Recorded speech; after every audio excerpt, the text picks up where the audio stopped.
Bonjour, bonjour chers frères et sœurs, comme chaque matin, nous sommes au rendez-vous des apparitions divines à Dr Ndomo Melingi Thérèse, 6 au 93A, avenue du Général de Gaulle. Comme vous pouvez le constater, je suis à la cuisine et la lumière me donne l'aspect aussi clair que vous l'avez. Je tourne pour vous donner cette lumière et voici la lumière dans la cuisine. Au salon, là où je suis assise, je suis aussi éclairée. Et nous allons voir ensemble, comme je vous le disais, comment cette lumière rend blanchâtre. C'est ce qu'on appelle la transfiguration. Vous voyez qu'elle vient de l'extérieur, mais là, elle nous a montré les deux faces. Vous avez la face transfigurée, c'est-à-dire la fenêtre devient toute blanchâtre, et vous avez les rayons de la lumière qui rentrent pour nous montrer les manifestations de la journée. Nous allons donc tourner vers le salon. Vous voyez que où je suis assise, tout est déjà éclairé et même le mur. Et vous voyez aussi que Maman Marie, sa statue, celle qui nous apprend à prier, est déjà aussi bien éclairée. Vous voyez que la lumière se pose sur une surface nette, pas sur tout le mur. Parce que si c'était la lumière du soleil, ça devrait couvrir tout le mur. C'est là où il faut comprendre qu'il y a une différence. Puis nous continuons, nous voyons comment la sainte face, elle garde la lumière qui vient de l'extérieur et qui rejoint celle de la cuisine, toujours illuminée. Là où le Seigneur me pose à l'écoute du Seigneur. Vous voyez ici aussi, là où Jésus nous parle, il nous dit à chacun et chacune, crois au Seigneur et tu seras sauvé. Et vous voyez qu'au milieu de cet art africain, Jésus est au milieu. Ça représente la personne qui parle. Voici comment le Seigneur vous montre comment il nous pose. Voilà, il a fait un croquis. Vous voyez que nous sommes deux personnes au-dessus de la bande blanche qui représente la lumière divine et la transfiguration. Regardez comment, là où je suis assise, c'est blanchâtre. Je vais donc m'asseoir et puis nous allons ensemble découvrir ce que Jésus nous enseigne. Le Seigneur nous a déjà déposés à côté de lui parce que vous voyez très bien que nous sommes là, à côté de lui, à son écoute. La lumière vient de là-bas. Et vous pouvez voir, là, c'est la fenêtre de la cuisine qui venait d'être toute blanche là. Ici, nous avons l'Eucharistie qui est représentée, comme vous voyez. Et vous avez l'arc-en-ciel, qui est la diversité de toute la création divine. Que ce soit dans la nature, que ce soit la création humaine, que ce soit dans les eaux, les poissons n'ont pas la même couleur, les animaux n'ont pas les mêmes couleurs. Le Seigneur nous présente la diversité culturelle. Et ce que le Seigneur voudrait nous faire comprendre, c'est que nous sommes tous ces créatures. Et il voudrait nous rassembler. Donc, ce qui fait que chrétiens, non-chrétiens, musulmans, non-musulmans, athées, toutes les créatures du monde appartiennent à un même Dieu. D'où l'initiation que nous avons faite ou l'initiative que nous avons eue lors de la 4e conférence mondiale des femmes de 1995 à Beijing. C'était l'unification des religions. Dieu n'a pas créé des religions. Dieu a créé une croyance que nous appelons religion. Et le Seigneur nous ramène à cette unité de la création divine. Voici le mur, là où nous avons la vaisselle qui n'a encore rien. Parce que notre enseignement est vers le Christ, comme vous voyez, où il nous a posé. Vous pouvez voir, il y a 2 personnes posées là, en haut. Thérèse d'Avila accompagne Ndomo Melingi Thérèse. Vous voyez, en haut, je suis plus haute et Thérèse d'Avila est en bas. Parce que c'est ce qu'elle défendait. C'est ce qu'elle voulait enseigner. Dans la pureté et la gratuité.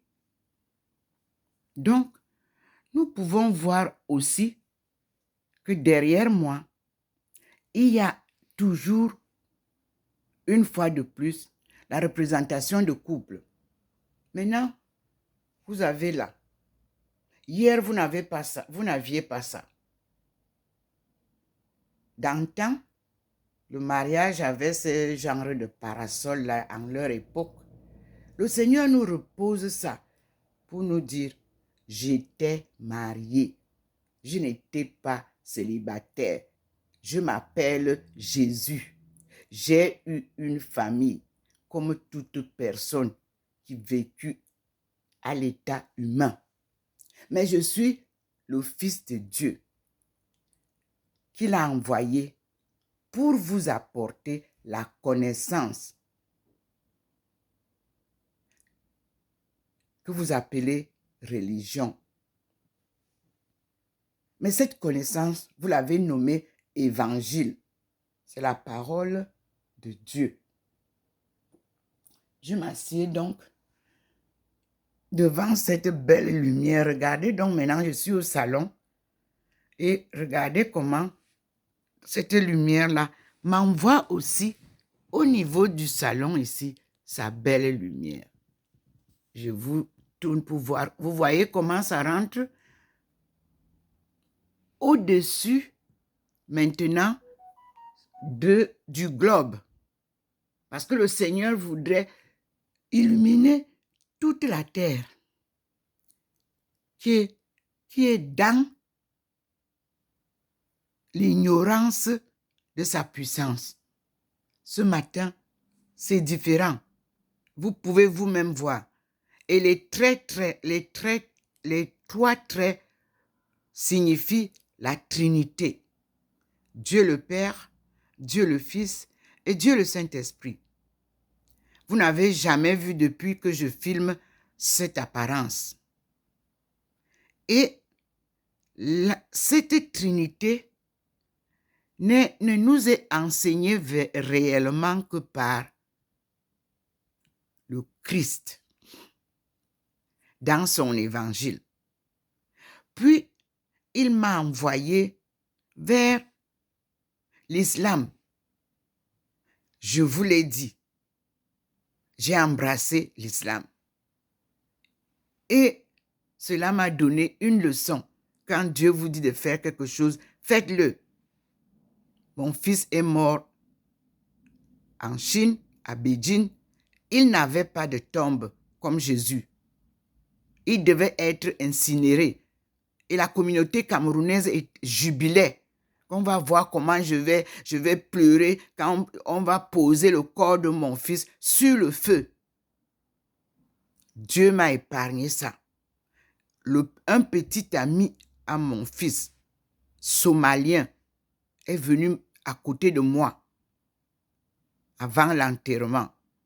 et m'a demandé, maman, est-ce que tu peux accepter qu'on enterre Christ Mohamed dans une tombe des cimetières musulmanes? J'ai dit oui. Elle me dit, je m'en vais voir mon père. C'est lui qui était le doyen en ce temps-là des ambassadeurs. Le petit et deux autres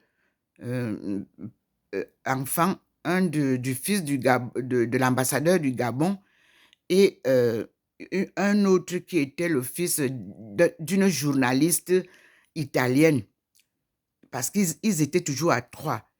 Ils sont partis voir l'ambassadeur de Somalie.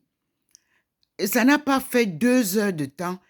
Le petit est revenu. Il me dit, maman, allons, papa t'appelle. Je suis partie avec eux. La dame de l'ambassadeur de Somalie m'a offert du thé. Je me suis un peu rafraîchie. Et l'ambassadeur est venu. Il m'a salué, il m'a calmé.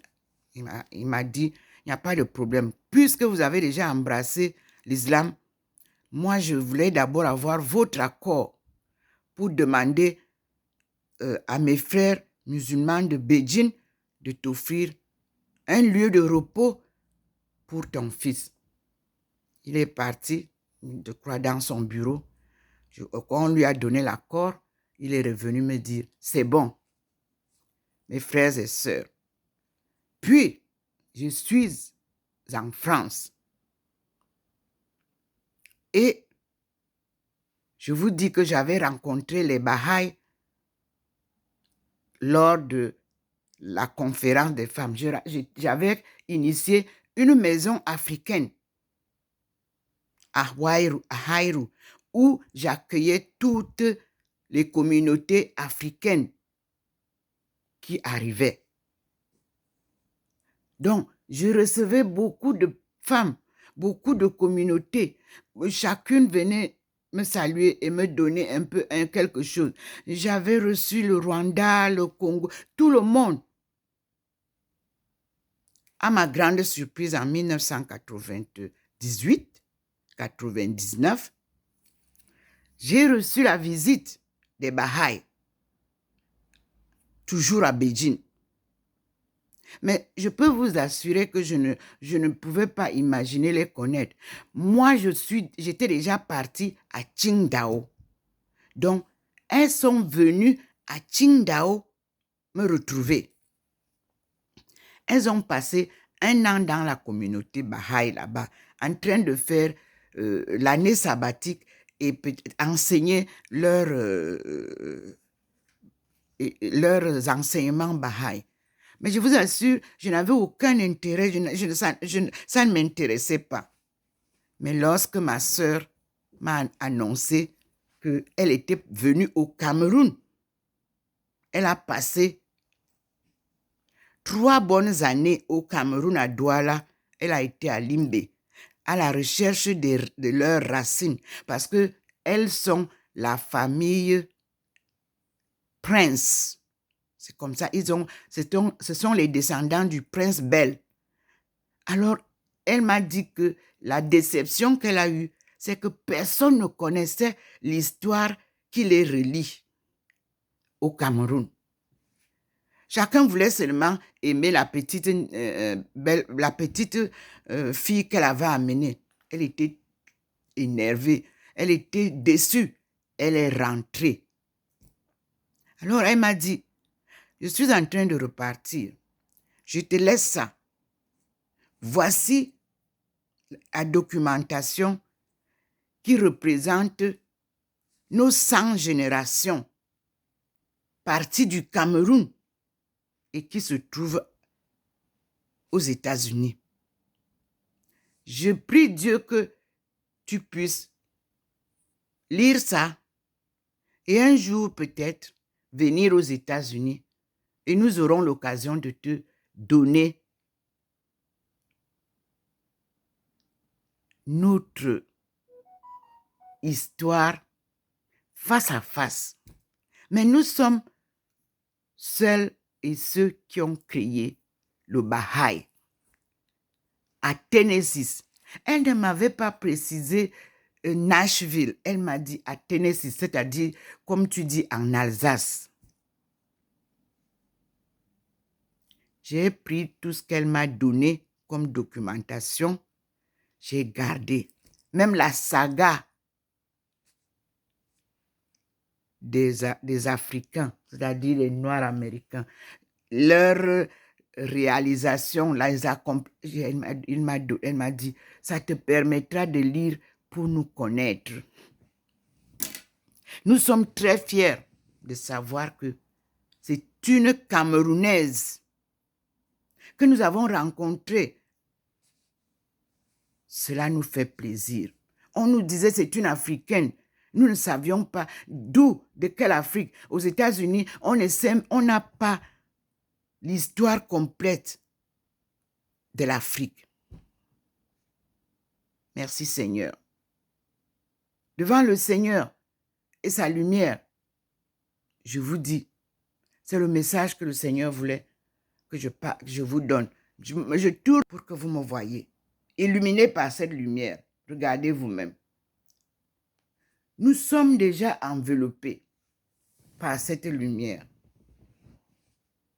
pour faire la marche sur le mur.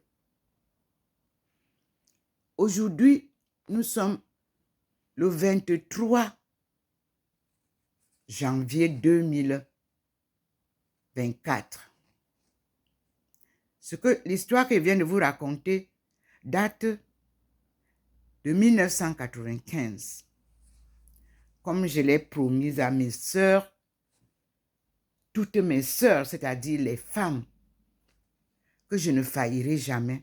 Et je prierai ce jour le Seigneur qu'il me donne la force, la détermination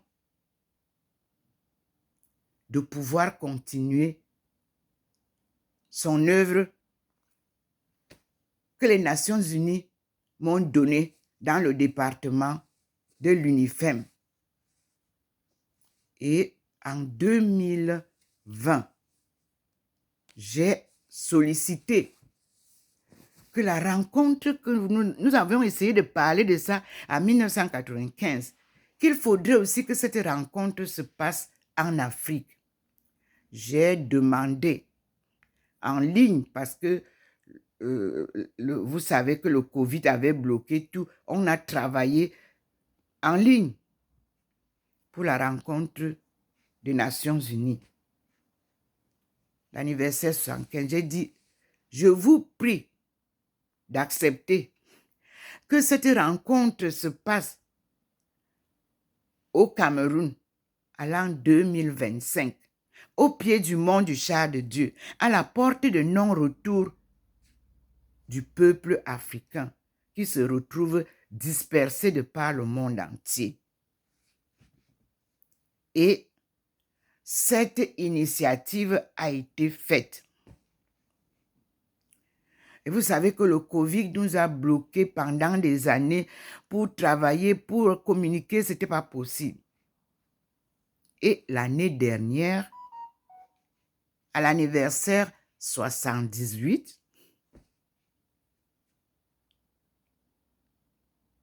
j'ai reçu juste la partie qui parlait de l'agenda de la femme et de la jeunesse 2025, ce qui a été prévu. Et je me suis rendu compte que l'Afrique même, qui est la concernée, n'était pas informée. Qu'à cela ne tienne. Non seulement qu'elle n'est pas informée, mais elle est perturbée. On nous apporte plusieurs rencontres de ceci et de cela, et personne n'ose aider l'Afrique à se préparer à ce grand rendez-vous de 2025. C'est le désordre qu'on installe seulement. C'est les politiciens habituellement qui bouleversent tout. Mais rien ne peut dépasser le plan de Dieu. Et je vous l'annonce toujours. Voici le plan de Dieu. Il créa l'homme et la femme. Et à chacun d'eux, il donna un pouvoir. L'homme pour protéger le jardin d'Éden et cultiver tout ce qui y est. Et garder bien ce jardin. À la femme, il donna l'ordre de procréer et de garder bien sa procréation et sa famille. La femme est donc le pilier de la famille. Et la famille est un socle solide bâti sur un roc. Ce qui fait que les hommes ont tout bouleversé. Ceux qui pensaient être des petits dieux, nous les appelions les demi-dieux. Alors le Seigneur apporte donc un bouleversement. C'est ça que vous vivez maintenant. Ce bouleversement, c'est la remise en ordre de ce que Dieu a créé, qu'il revient remettre en ordre lui-même. Et nous disons merci au Seigneur. À lui la gloire. Je suis Dr Ndomo Melingi Thérèse et je comprends aujourd'hui pourquoi le Seigneur m'envoie vers Baha'i. Parce que Abdul Baha'i, plus précisément, parce que là-bas, quand vous parlez des Baha'i, vous ignorez maintenant que les Baha'i, leur temple est construit avec 9 portes, c'est-à-dire le rassemblement de toutes les religions. Nous allons donc rassembler à partir des enseignements de Abdul Baha'i toutes les religions autour de la seule religion et l'unité de la création divine. Merci Seigneur de m'avoir permise depuis un certain temps l'apparition ici de la face, du croquis, de la photo d'Abdul Baha'i. Et je te remercie encore, frères et sœurs, de m'avoir permis enfin d'échanger verbalement au téléphone avec mes frères et sœurs de Nashville, la ville où le Seigneur m'a demandé en 2017 d'y aller. Et vous savez que depuis peut-être 2022, j'ai perdu mes publications que j'ai faites au sujet des Baha'i. À ma belle surprise, j'ai contacté le Bureau national des Nations Unies des Baha'i de New York la semaine dernière et automatiquement, ils m'ont donné le contact des Baha'i de Nashville et je peux vous rassurer qu'aujourd'hui que je suis en train de recevoir toutes mes publications qui avaient été bloquées. Je vous dis, avec Dieu, il n'y a pas de commerce. Avec Dieu, il n'y a pas de tricherie. Avec Dieu, nous sommes humbles. C'est l'humilité. Soyons donc humbles pour apporter au monde cette facilité des 9 portes dans lesquelles les catholiques entreront, les chrétiens entreront, les musulmans entreront. C'est le centre du temple Baha'i.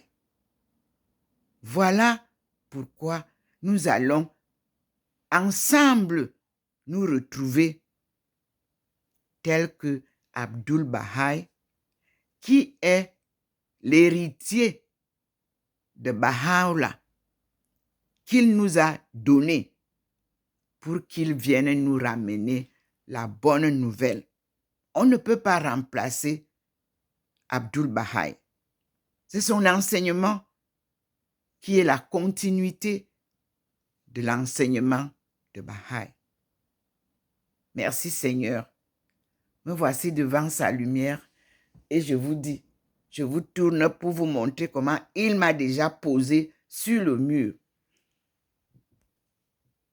Voilà, à l'entrée de ma chambre, regardez à côté. Nous voilà représentés donc enveloppés.